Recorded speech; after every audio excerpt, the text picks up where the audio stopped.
The world will test you. Empty your mind. Anger answers nothing.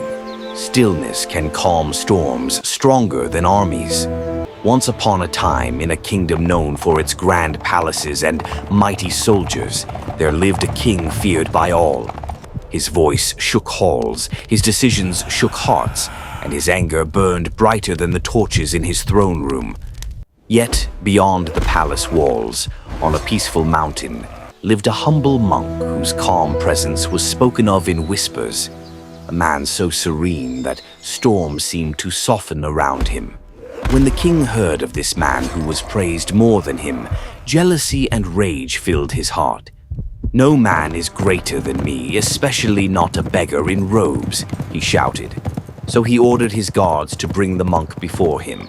But when the monk arrived, he bowed with gentle grace, not trembling, not afraid, only radiating quiet peace. The king's anger grew hotter, seeing someone untouched by his power.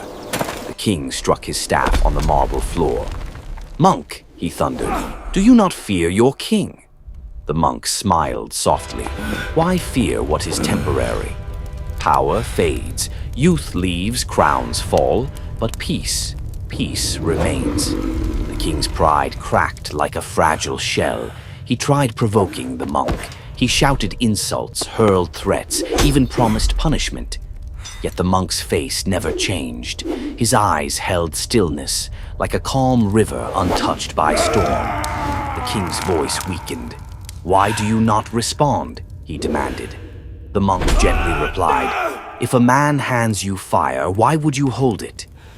"I choose not to accept anger." Those words hit the king harder than any sword. The throne room, once filled with rage, fell silent.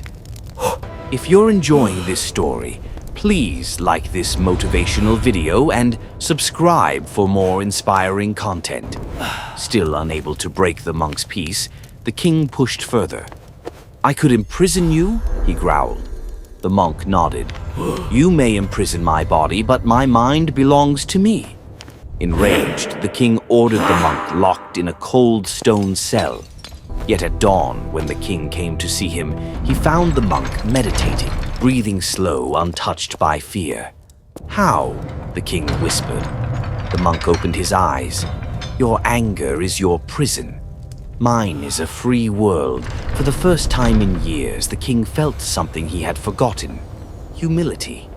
Tears filled his eyes, not from weakness, but from finally understanding strength. He knelt beside the monk and whispered, "Teach me peace." And so the palace witnessed a transformation, the roar of a lion becoming the hum of a gentle river. From that day on, the king visited the mountain daily, learning silence, patience, and compassion. His soldiers marveled. The once fearful ruler now spoke with softness, his footsteps lighter, his judgment wiser. When people came before him trembling, he welcomed them with calm understanding instead of fury. The kingdom changed, too. Where chaos once ruled, harmony grew. And when people asked what changed the king, he simply replied, "Quiet mind can conquer 1,000 armies." The monk returned to his mountain, and the king ruled with wisdom, not fear. The world did not remember his crown, his battles, or his power. They remembered his peace.